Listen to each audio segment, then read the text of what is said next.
point of an iPad? I've seen people buy iPads. Some buy them and then they become slabs of glass and metal lying around on their tables, not being used that much. Some buy them for their kids, while some have actual use for it. So I use this 9.7-inch iPad from 2018 to understand the whole point of an iPad. I wanted to review it, I wanted to understand it, and I wanted to give you guys an opinion about how useful this device can be and how to make it a part of your life and a part of your workflow in the best possible way. Before discussing all of its capabilities, let's just get the specifications out of the way. These specifications are important because these things combine to make a great experience for you.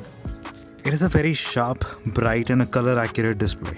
I've grown to like it a lot and I hardly find any flaw in it, except its outdoor visibility.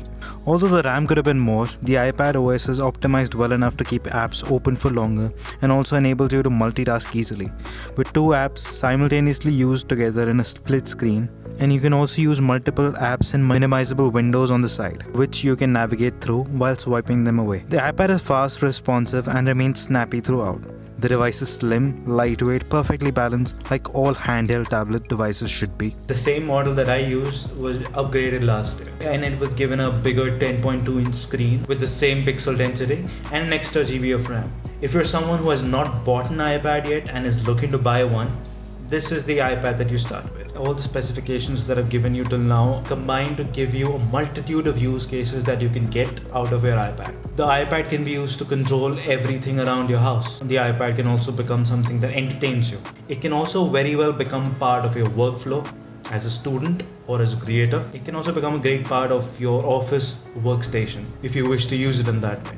All of these use cases you can get out of this one single device, and I'm going to tell you how useful it can be, and I'm going to discuss all of these use cases in order to make you understand how well you can use the iPad, which is already there or you might not be using it that much, and how well it can become a part of your workflow. Or if you were always interested in an iPad but you just couldn't figure out the best scenario you can use it for, I'm here to clear all the confusion that you have.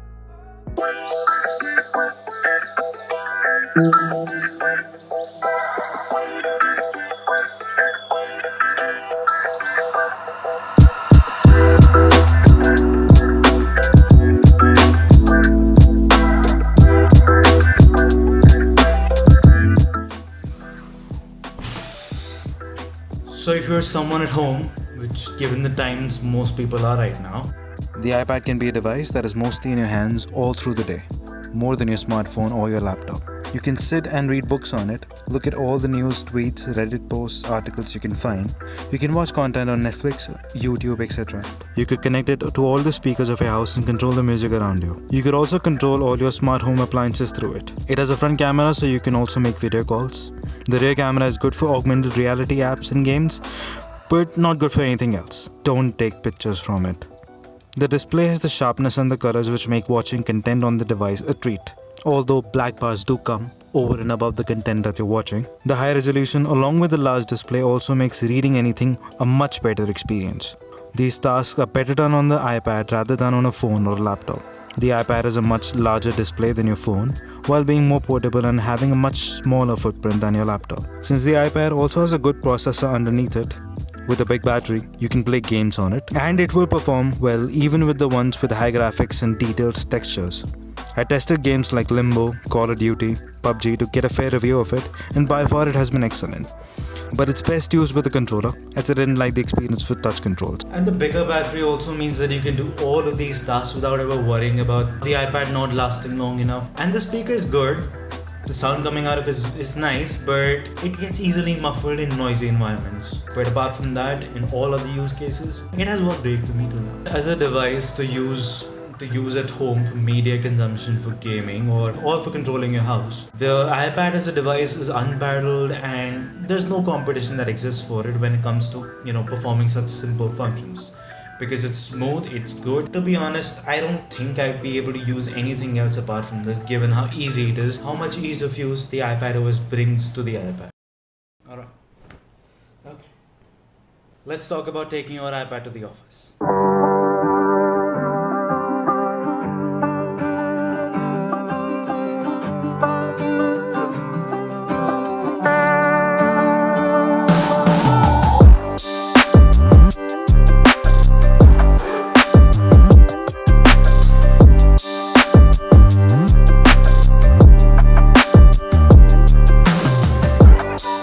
before anyone thinks anything, no, this device will not replace your laptop at work.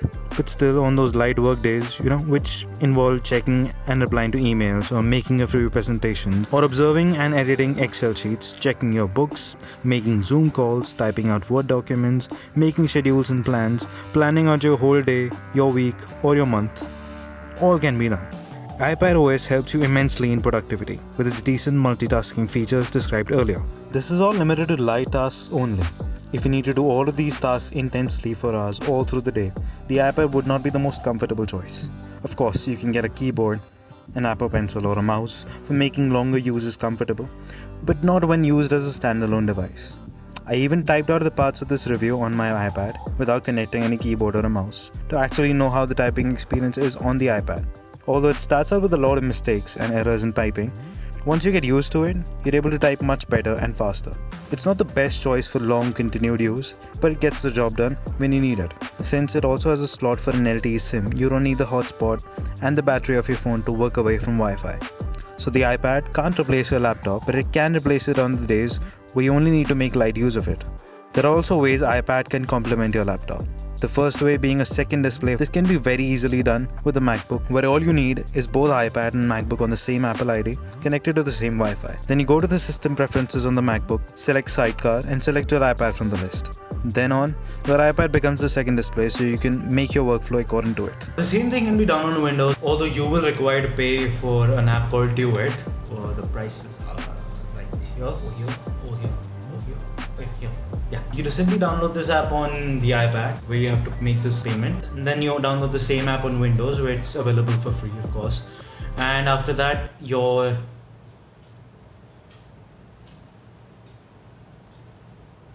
After this, you simply connect your iPad with your Windows device through a wired connection. And then after that, your iPad becomes a touch-enabled second display for your Windows laptop.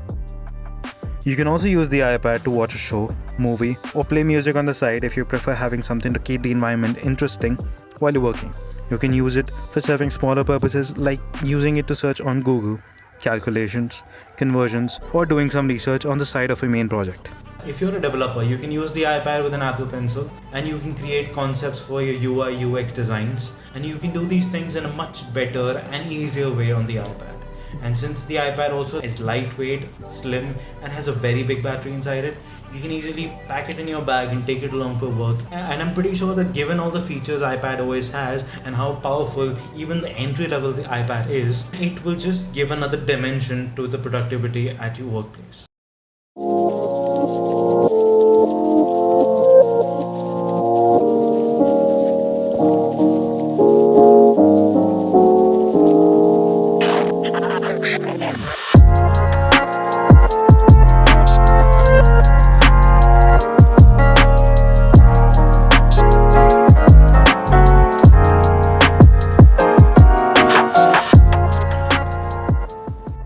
If you're a student and most of your work involves writing essays, making notes, scheduling your life and daily routine, an iPad will work great for you. If you get the folio case and an Apple Pencil, the experience will be that much better, especially when you have to make a lot of notes. And there are tons of productivity apps which will be of great help in studying and organizing everything you make notes of.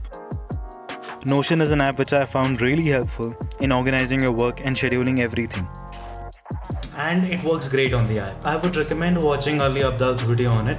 That helped me understand how important this app can be. He uses this app extensively on his own iPad. I have linked the video in the description and I highly recommend you to watch it. And the iPad combined with apps like Notion will be able to help you so much.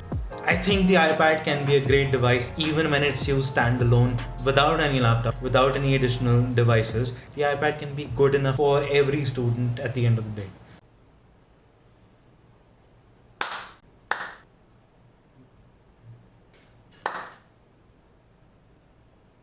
How does the iPad help a creator?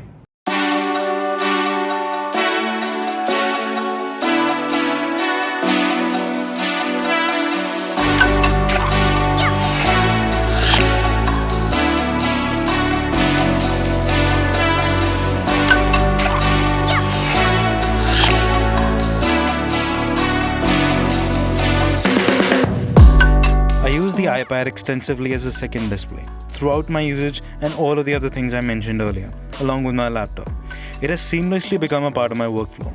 I use it for making thumbnails, for videos, edited some photos on it using Lightroom. One of my favorite parts of using this iPad was just the ease of use it brought along. I did not need to take my laptop anywhere for, doing something that was not really complicated to do. So, resultantly, I did not have any extra bulk to carry anywhere. I just have to take the iPad along and it would be perfectly fine. And things like editing photos or creating a thumbnail, a template, just seem to be working much better on the iPad rather than on my laptop. So in the weeks that I've used the iPad, I've realized how important this device can be in your life. How easily it is able to tap into this void that exists between your smartphone and your laptop. And most of the people don't even realize that this void exists. Although when I say this does not mean that the iPad is something that is necessary and that everyone should have it. All I mean to say is once you start using it, it's a thing that is very hard to give up. And Apple wants you to replace your laptop with an iPad. Although the more powerful iPad Pro, it wants you to do that. And after using it, I would say that the iPad OS brings it closer to that goal than ever before. But it is really, really far away from being able to replace the full might of your laptop. But anyway, the void that exists between your smartphone and your laptop is the iPad's own space. There's no competition for it. And I would say deservedly so, because to be honest, in all the times that I've used this iPad and in all the times that I've used this device, I have always felt satisfied. If you already have an iPad, then I would suggest make it a part of your life by the following ways that I've suggested. And if you're someone who's looking to buy an iPad and doesn't already have it, go for it. Don't think about it. It's a great device. So if you liked what you saw, like it. If you love what you saw and you want to see more of it, subscribe to it, smash the bell on the side of it. I'd love that. And if you have a friend who already has an iPad or is looking to buy one, share this video with them. It will be helpful for them, it will be helpful for me, and you'll be the awesome person doing it. I'll talk to you in the next one.